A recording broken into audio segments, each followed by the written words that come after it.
दिल्ली में चुनाव का तारीखों का घोषणा हो गया है, आप सबों को तो मालूम ही है। तो वहीं अभी दिल्ली का राजनीति इस ठंडी के मौसम में पूरे तरीके से गरमाया हुआ है। और पूर्वांचली जो लोग हैं, जो बिहार यूपी के लोग हैं, उन पे अभी राजनीति छिड़ा हुआ है दिल्ली में। जहां बीजेपी आरोप लगा रही है कि अरविंद केजरीवाल पूर्वांचली लोगों का अपमान किए हैं। आइए पूरी खबर समझाएंगे, बताएंगे। वीडियो को अंत तक देखिएगा तभी समझ पाएंगे। नमस्कार, मेरा नाम विश्वजीत कुमार और आप देख रहे हैं वाक फॉर इंडिया न्यूज। जिस तरह से खबर आ रहा है आपका दिल्ली से कि दिल्ली में विधानसभा चुनाव का तारीखों का ऐलान हो गया है। 5 फरवरी को दिल्ली में 70 विधानसभा सीट पर वोट डाले जाएंगे और 8 फरवरी को विधानसभा चुनाव का नतीजा आएगा। लेकिन उससे पहले अरविंद केजरीवाल जिस तरह से विभिन्न योजनाओं का शुरुआत किए, चाहे आपका पुजारी ग्रंथि सम्मान योजना हो, या महिलाओं को 2100 रुपया देने का वादा हो, या आपका बुजुर्गों का पेंशन बढ़ाने का बात हो, या आपका जो बीते दिनों जो ऑटो चालकों से जो वादा किए कि 1-1 लाख रुपया बेटियों का शादी में देने का, इंश्योरेंस कराने का वादा, फ्री शिक्षा, फ्री बिजली जैसा विभिन्न सुविधा अरविंद केजरीवाल का तो अभी चर्चा का विषय दिल्ली में बना हुआ है। तो वहीं खबर जिस तरह से आ रहा है कि बीते दिनों अरविंद केजरीवाल ये आरोप लगाए चुनाव आयोग पे कि चुनाव आयोग निगरानी नहीं रख रहा है। आपका फर्जी वोटर जो है वो बीजेपी जिस तरह से जोड़ने का काम किया जा रहा है, फर्जी वोटर तैयार किए जा रहे हैं बीजेपी के द्वारा दिल्ली में, और बिहार यूपी से लोगों को लाया जा रहा है और फर्जी तरीके से उनका वोटर आईडी कार्ड बनाया जा रहा है। क्योंकि अरविंद केजरीवाल का कहना है कि कितने विधानसभा क्षेत्र हैं जहां वोटर का संख्या बढ़ गया है और कितना विधानसभा क्षेत्र है जहां वोटर का संख्या घट गया है। और आपके यूपी बिहार के जो लोग हैं वो सबसे ज्यादा तादाद में दिल्ली में रहते हैं। और बीजेपी अरविंद केजरीवाल ये जो बोले हैं फर्जी वोटर को लेकर के कि दिल्ली बिहार यूपी से लोगों को ला करके फर्जी वोटर आईडी कार्ड बनाया जा रहा है, जिसको अब बीजेपी मुद्दा बनाने में लगी हुई है। लेकिन अरविंद केजरीवाल फर्जी वोटर आईडी कार्ड का बात कर रहे हैं, लेकिन अब बीजेपी इस मुद्दा को बिहार यूपी का लोगों का अपमान से जोड़ दिए, जिसके बाद से अभी दिल्ली का राजनीति पूरे तरीके से गरमाया हुआ है। क्योंकि अरविंद केजरीवाल का कहना है कि जहां से अरविंद केजरीवाल खुद चुनाव लड़ रहे हैं वहां पे खबर आया कि अचानक पुराने वोटर जो थे वो गायब हो गए और नए वोटरों को जोड़ा गया है, जिस पर अरविंद केजरीवाल सवाल भी किया। ऐसा ही आपका कलकाजी सीट हो या पड़पड़गंज सीट हो या आपका जो भी दिल्ली का विधानसभा सीट है, वहां से खबर आ रहा है कि नया नया वोटरों को जिस तरह से वोटर आईडी कार्ड बनाया जा रहा है, वोटर लिस्ट में जोड़ा जा रहा है उनका नामों को, जिस पर अभी पूरा राजनीतिक घमासान छिड़ा हुआ है दिल्ली में। तो वहीं आपका अरविंद केजरीवाल जो नई दिल्ली से चुनाव लड़ रहे हैं, और नई दिल्ली आपका विधानसभा सीट पे जो वोटरों को लेकर के जो वहां से खबर आ रहा है कि आपका 10% नए वोटर जो हैं वो जोड़े गए हैं वोटर लिस्ट में, जिस पर अरविंद केजरीवाल सवाल उठा रहे हैं। और 5.5% वोटर जो पुराने थे उनको वोटर लिस्ट से गायब कर दिया गया है, जिस पर अरविंद केजरीवाल सवाल भी पूछ रहे हैं। और अरविंद केजरीवाल का कहना है कि पुराने वोटर कहाँ गायब हो गए और नए वोटर चुनाव का ऐलान होने के बाद से कैसे क्यों उनका वोटर आईडी कार्ड बनाया जा रहा है, क्यों उनका नाम जोड़ा जा रहा है, चुनाव आयोग इस पर क्यों नहीं निगरानी रख रहा है, क्यों नहीं भाजपा से सवाल कर रहा है। और अरविंद केजरीवाल सवाल उठा रहे हैं। तो वहीं जो भाजपा है इस मुद्दा को बिहार यूपी का लोगों से जोड़ दी है, क्योंकि भाजपा को मालूम है। और ऊपर से अभी जो दिल्ली में जो बीजेपी है उसके पास कोई मुख्यमंत्री का चेहरा नहीं है, जिसके बाद से अब आम आदमी पार्टी ये भी बीजेपी से पूछ रही है कि आपका मुख्यमंत्री कौन है, और बीजेपी बता नहीं पा रही है। आम आदमी पार्टी के तो मुख्यमंत्री अरविंद केजरीवाल होंगे ही, अभी फिलहाल भले आतिशी हैं, लेकिन 2025 का विधानसभा चुनाव जीतेंगे तो अरविंद केजरीवाल ही मुख्यमंत्री बनेंगे। तो वहीं अरविंद केजरीवाल एक और दाव खेल दिए हैं, क्योंकि जो बीजेपी मुद्दा सोच रही है उठाने का, वो मुद्दा पहले ही लपक ले रहे हैं अरविंद केजरीवाल।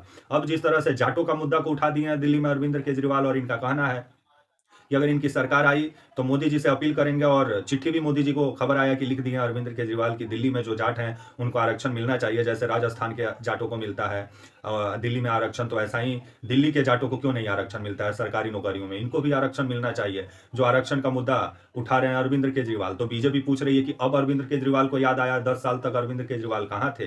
क्योंकि जो परवेश वर्मा है, इनके जो पिताजी थे वो पहले के मुख्यमंत्री रहे दिल्ली के। अब परवेश वर्मा खुद अरविंद केजरीवाल के विरोध न्यू दिल्ली सीट से चुनाव लड़ रहे हैं। आपके संदीप दीक्षित भी अरविंद केजरीवाल के विरोध ही चुनाव लड़ रहे हैं, क्योंकि कांग्रेस अकेले चुनाव लड़ रही है दिल्ली में, और आम आदमी पार्टी को पूरा इंडिया अलायंस ऐसा लग रहा है कि दिल्ली में सपोर्ट कर रहा हो और कांग्रेस से किनारा किया हो। क्योंकि कांग्रेस अलग थलग अभी दिल्ली में पड़ी हुई है, चाहे वो आपका आरजेडी हो या आपका अखिलेश यादव हो या आपके और भी जो शिवसेना हो, उद्धव ठाकरे वाली जो भी क्षेत्रीय जो भी पार्टियां हैं वो अरविंद केजरीवाल का सपोर्ट कर रही हैं। और कांग्रेस अभी अलग थलग पड़ी हुई है, लेकिन कांग्रेस का कहना है कि वो अपने दम पे सरकार बनाएगी दिल्ली में, क्योंकि कांग्रेस भी आपका न्यू दिल्ली सीट से संदीप दीक्षित को चुनावी मैदान में उतारी हुई है। परवेश वर्मा भी चुनावी मैदान में है, आपके अरविंद केजरीवाल न्यू दिल्ली सीट से ही चुनावी मैदान में है। तो दो मुख्यमंत्री का बेटा, एक मुख्यमंत्री का बेटा है आपके परवेश वर्मा, और दूसरे पूर्व मुख्यमंत्री के बेटा है परवेश वर्मा, और आपके जो शीला दीक्षित पूर्व मुख्यमंत्री रहीं, उनके बेटा हैं आपके संदीप दीक्षित, 2 अरविंद केजरीवाल के विरोधी जो दोनों चुनाव लड़ रहे हैं। लेकिन अभी जिस तरह से दिल्ली में पूर्वांचलियों को लेकर के राजनीति गरमाया हुआ है, बिहार यूपी के लोगों को अब बीजेपी बोल रही है और मनोज तिवारी सामने आया और मनोज तिवारी का कहना था कि ये बिहार यूपी के लोगों का अपमान किए हैं अरविंद केजरीवाल। लेकिन जिस तरह से अभी दिल्ली में राजनीतिक माहौल गरमाया हुआ है, दिल्ली में आपका जो बीजेपी है वो अभी मुख्यमंत्री का चेहरा का ऐलान भी नहीं किया अभी ढंग से।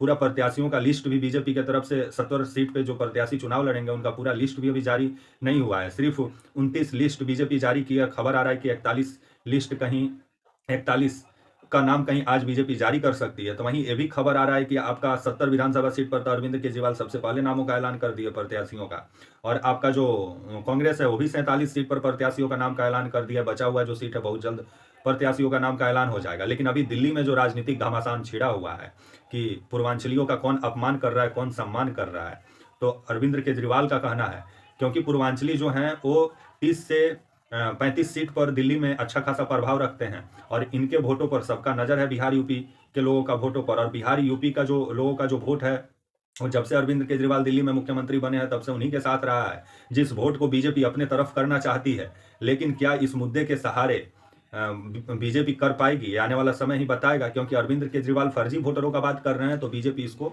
बिहार यूपी का लोगों का अपमान से जोड़ दी है। तो वहीं ये भी खबर आ रहा है कि आपका दिल्ली में जो विधानसभा चुनाव को लेकर के अभी पूरा राजनीतिक गर्म है, लेकिन दिल्ली जो कूड़ा का ढेर में तब्दील है। क्योंकि चाहे आपका कालका जी हो, चाहे आपका आनंद विहार हो, चाहे आपका गोविंदपुरी हो या और भी जो इलाके हैं आपका दिल्ली के, जहां आप जाएंगे तो कूड़ा कचरा यूं ही रोड पे बिखरे हुए मिलेंगे। उसका साफ सफाई का कोई ध्यान नहीं देता है। जो दिल्ली गैस चैम्बर बनी हुई है वो अभी चुनाव में मुद्दा नहीं बना हुआ है, क्योंकि आए दिन लोग सांस की समस्या से दिल्ली में जूझ रहे हैं। दिल्ली गैस चैम्बर बना हुआ है, देश का राजधानी कहा जाता है, लेकिन राजधानी को जब ये लोग साफ सुथरा नहीं रख सकते हैं, जब राजधानी को सजा और संवार नहीं सकते हैं, तो लोगों का जिंदगी को कितना संवारेंगे ऊपर वाला ही जानते हैं। अभी जहरीली गैस के चपेट में पूरा दिल्ली है। आए दिन लोग सांसों की समस्या से जूझ रहे हैं, अस्पताल में भर्ती हो रहे हैं। लेकिन अभी राजनीति हो रहा है पूर्वांचलियों का अपमान पे और सम्मान पे, क्योंकि बिहार यूपी का लोगों का कौन पार्टी अपमान किया कौन पार्टी सम्मान किया। बिहार यूपी का लोगों का तो अपमान बिहार और यूपी का सरकार ही कर रही है कि मोटरी गठरी लाद के दूसरे राज्य भेज दे रही है। अगर बिहार यूपी में अगर उस तरह का व्यवस्था किया जाए तो बिहार यूपी के लोग क्यों जाएंगे। तो वहीं अभी चुनाव में बिहार यूपी के लोग दिल्ली में मुद्दा बने हुए हैं, क्योंकि बिहार यूपी के लोग सबसे अधिक तादाद में दिल्ली में रहते हैं और उनका वोट पर सबका नजर है। वो बीजेपी का भी नजर है और आम आदमी पार्टी का शुरू से साथ मिला ही है पूर्वांचलियों का। लेकिन इस बार देखा जाए कि जो फर्जी वोटर का बात अरविंद केजरीवाल किए हैं उसको जो बीजेपी बिहार यूपी के लोगों का अपमान से जोड़ रही है, उससे किसको फायदा होता है किसको नुकसान। तो वहीं 5 फरवरी को दिल्ली के 70 विधानसभा सीट पर वोट डाले जाएंगे, 8 फरवरी को नतीजा आएगा। तब तक के लिए आप मुझे इजाज़त दीजिए और आप हमारे channel walk for India news को प्लीज़ लाइक और सब्सक्राइब और शेयर करना ना भूलें। तब तक के लिए नमस्कार, जय हिंद, वंदे मातरम।